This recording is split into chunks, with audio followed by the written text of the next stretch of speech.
தன்மான தமிழக வேலைக்கு அனைத்து உறவுகளையும் அன்போடு வரவேற்கிறோம். இன்றைக்கு மிகுந்த வருத்தத்தோடு வரவேற்கிறோம். காரணம் என்னன்னு உங்களுக்கு நல்லாவே தெரியும்.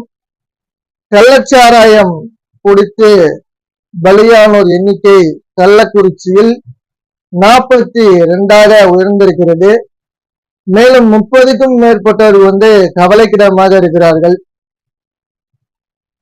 திராவிட மாடல் ஆட்சி பொறுப்பேற்றதிலிருந்து கள்ளச்சாராயம் குடித்தும் விஷச்சாராயம் குடித்தும் மரணமடைந்தவர்களின் எண்ணிக்கை நாளுக்கு நாள் பெருகிக்கிட்டே இருக்கு. இன்னும் சொல்வதாக இருந்தால் போதைப் பொருட்களும் இது போன்ற கள்ளச்சாராயம் விஷச்சாராயமும் தங்கு தடையில்லாமல் இந்த ஆட்சியில் கிடைக்கிறது. இதை பார்த்து கொண்டிருக்கக்கூடிய இந்த மக்கள் இது திராவிட மாடலா அல்லது சாராய மாடலா என்று கேட்கிற அளவுக்கு தான் தமிழகத்தினுடைய நிலைமை இருக்கிறது.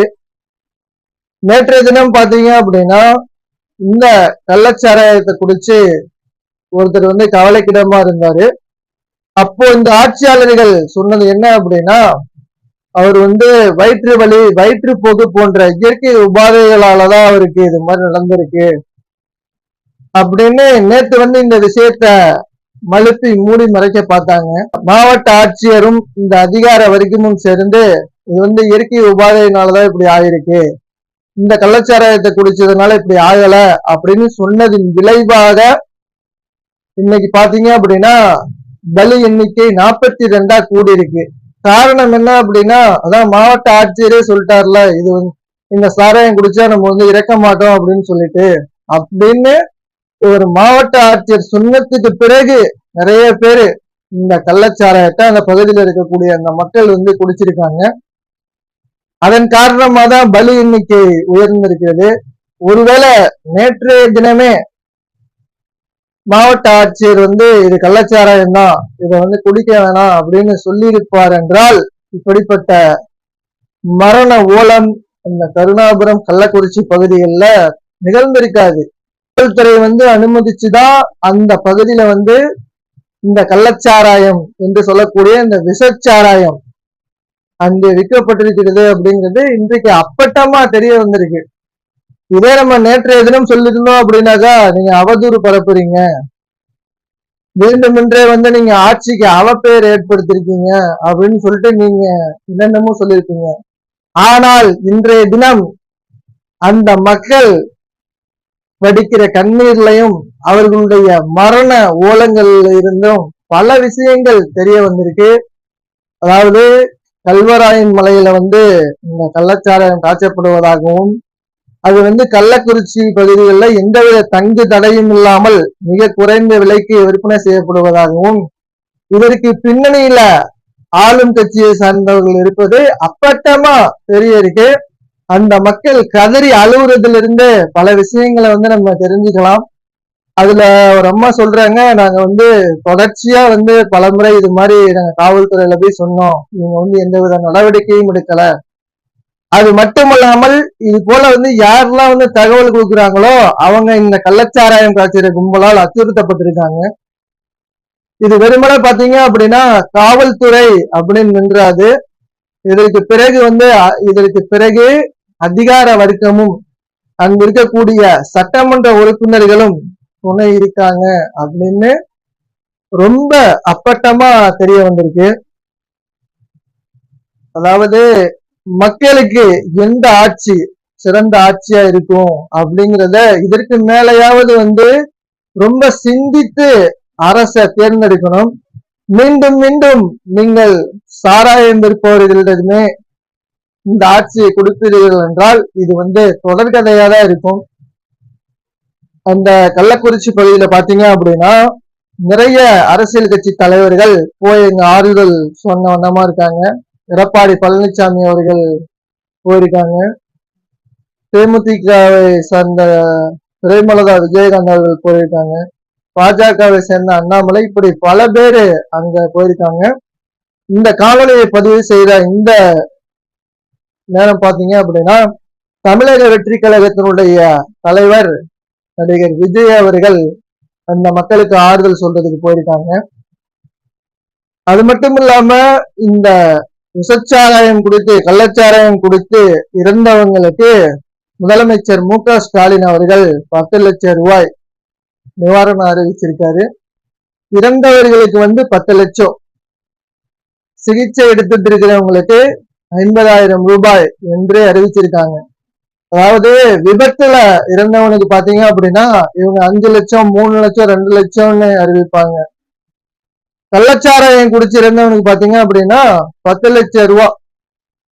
இதற்கு முன்பும் கடந்த வருடமும் இப்படித்தான் நடந்துச்சு, இந்த வருஷமும் இப்படிதான் நடக்குது. நான் முதல்வர் ஸ்டாலின் அவர்களுக்கு வைக்கக்கூடிய கேள்வி ஒண்ணுதான். இறந்து போன தன் தந்தையை பார்த்து 8 வயது மதிக்கத்தக்க ஒரு பெண் குழந்தை கதறி கதறி அழுகுது. அந்த குழந்தையின் எதிர்காலத்திற்கு இந்த 10 லட்சம் ரூபாயை வச்சு அந்த தகப்பன் இருந்து அந்த குழந்தையை கண்ணு கருத்துமா பாத்துக்கிற அளவுக்கு இந்த 10 லட்சம் பாத்துக்குமா? என்னதான் நீங்க லட்சத்தை கொட்டி கொடுத்தாலும் தன்னுடைய தந்தை கூட இருந்து பாத்துக்கிற மாதிரி வருமா? ஒரு மனைவி தன்னுடைய கணவன் கூட இருந்து பாத்துக்கிற மாதிரி வருமா? காலத்திலேயும் வராது. இந்த மக்கள் இதற்கு மேலேயாச்சும் விழிப்புணர்வா இருக்கணும். எப்பேற்பட்ட ஆட்சியாளர்களை நாம் தேர்ந்தெடுத்தால் நாம் நிம்மதியாக வாழ முடியும் என்பதை இதற்கு மேலாக விளங்கி கொள்ள வேண்டும். அங்கு போனவர்கள் எல்லாமே பாத்தீங்க அப்படின்னா காவல்துறையை குறை சொல்றதுலயே மிக முக்கியமா பேசியிருக்காங்க. ஆனால் இதற்கு பின்னாடி ஆட்சியாளர்கள் இருக்காங்க, அதிகார வர்க்கம் இருப்பது என்பதை பல பேரை கவனத்தில் கொள்ள மறந்துட்டாங்க. ஆனால் நம்முடைய அண்ணன் மதிப்பிற்குரிய செந்தமிழன் சீமான் அவர்கள் மக்களுடைய வலியும் வேதனையும் உணர்ந்து அறிக்கையை விட்டுருக்காங்க. அது என்ன அப்படின்னு பாத்தீங்கன்னா, இதுதான் ரொம்ப நல்ல தருணம், பூரண மதுவிலக்க கொண்டு வாங்க அப்படின்னு சொல்லி தமிழக அரசை வலியுறுத்திருக்காங்க. அது மட்டும் இல்லாம அதிகாரிகளுக்கு மட்டும்தான் தண்டனையா, ஆட்சியாளர்களுக்கு யாரு தண்டனை கொடுக்கிறது அப்படிங்கிற கேள்வியை முன் வச்சிருக்காங்க. தொடர்ச்சியா இந்த கள்ளச்சாராயம் குறித்து இறப்பவர்களுடைய எண்ணிக்கை அதிகமாயிட்டு இருக்கு. அதாவது குண்டர் தடுப்பு சட்டம் அப்படின்னு ஒண்ணு கொண்டு வந்துச்சு. குண்டர் சட்டம் கொண்டு வந்ததுக்கு உண்டான காரணம் என்ன அப்படின்னு பாத்தீங்கன்னா, அன்றைய காலகட்டத்துல இது மாதிரி கள்ளச்சாராயம் காய்ச்சினவங்களுக்கு தான் இந்த குண்டர் சட்டம் கொண்டு வரப்பட்டது. இதே மாதிரி கள்ளச்சாராயம் காய்ச்சி இவ்வளவு பெரிய அழிவை ஏற்படுத்தினவங்கல எத்தனை பேர் மேல குண்டர் சட்டம் போடப்பட்டிருக்கிறது.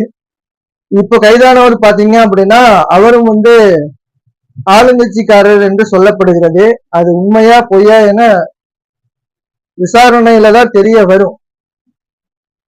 வெறுமன மீம்ஸ் போட்டா குண்டர் தடுப்பு சட்டம் போடுற இந்த அரசு, யூடியூப்ல பேசுறவங்களுக்கு குண்டர் தடுப்பு சட்டம் போடுற அரசு, இது போன்ற கள்ளச்சாராயத்தை காட்சி மக்களுடைய தாலி அறுத்து அவர்களுடைய குடும்பத்தை நிலைகுலைய வைக்கிறவங்கள மீது எப்ப இந்த குண்டர் தடுப்பு சட்டத்தை போடுவதா இருக்கு. அதாவது சென்ற ஆண்டும் இதே மாதிரிதான் ஆச்சு, இந்த வருஷமும் இதே மாதிரிதான் ஆகுது. இது மாதிரி பலி எண்ணிக்கை வரும்போது மட்டும் அதுக்கு நாங்க நடவடிக்கை எடுக்கிறோம், அதுக்கு நாங்க நிவாரணம் தரோம், அதுக்கு ஒரு குழு போடுறோம் அப்படின்னு சொல்லக்கூடிய இவர்கள் அதுக்கப்புறம் இதை கண்டுக்கிறதே இல்லை. நீங்கள் நடவடிக்கை எடுக்கணும் அப்படின்னா எங்களுடைய உயிர் போனாதான் நீங்க நடவடிக்கை எடுப்பீங்களா? கள்ளச்சாராயம் குடிச்சதுக்கு அப்புறம் தான் நீங்க நடவடிக்கை எடுப்பீங்க, கள்ளச்சாராயம் குடிச்சு இறந்தாதான் நீங்க நடவடிக்கை எடுப்பீங்க அப்படின்னா எதற்காக மக்கள் இந்த அரசை தேர்ந்தெடுத்திருக்காங்க? இது போன்ற தவறுகள் நடக்காம தமிழக அரசு இதுக்கு மேல நாங்க இரும்பு கரம் கொண்டு ஒடுக்குவோம் அப்படின்னு சொல்லி முதலமைச்சர் சொல்லியிருக்காரு. கடந்த முறையும் அப்படிதான் சொன்னாரு, நாங்க இரும்பு கரம் கொண்டு ஒடுக்குவோம் அப்படின்னு சொல்லி.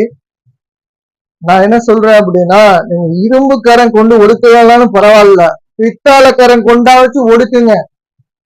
இது போன்ற ஒரு நிகழ்வு இனிமே நடக்காம பார்த்து கொள்ள வேண்டியது ஆளும் வர்க்கத்துக்கு மிகப்பெரிய தலையாய கடமையாக இருக்கிறது. இந்த கள்ளக்குறிச்சி மரணம் நடைபெற்ற இடம் பாத்தீங்க அப்படின்னா அந்த விக்கிரவாண்டி பகுதியில தான் வருது. விக்கிரவாண்டி கள்ளக்குறிச்சி எல்லாம் ஒரே நாடாளுமன்ற தொகுதியில தான் வருது.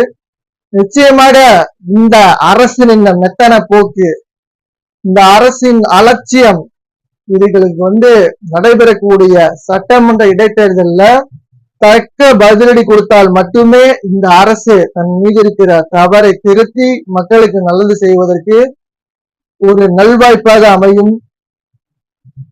மீண்டும் மீண்டும் இது போன்ற மக்கள் நலனில் அக்கறையற்ற அரசை மக்களாகிய நாம் தேர்வு செய்தால் இது தொடர்கதையாகத்தான் இருக்கும். இதுபோல் ஒரு மரணம் இனிமேல் நடக்கக்கூடாது என்பதுதான் அனைவருடைய விருப்பமாகவும் இருக்கிறது. மீண்டும் சந்திப்போம் உறவுகளை வேறொரு காணொலியில். அதுவரை உங்களிடமிருந்து விடைபெறுவது அபு.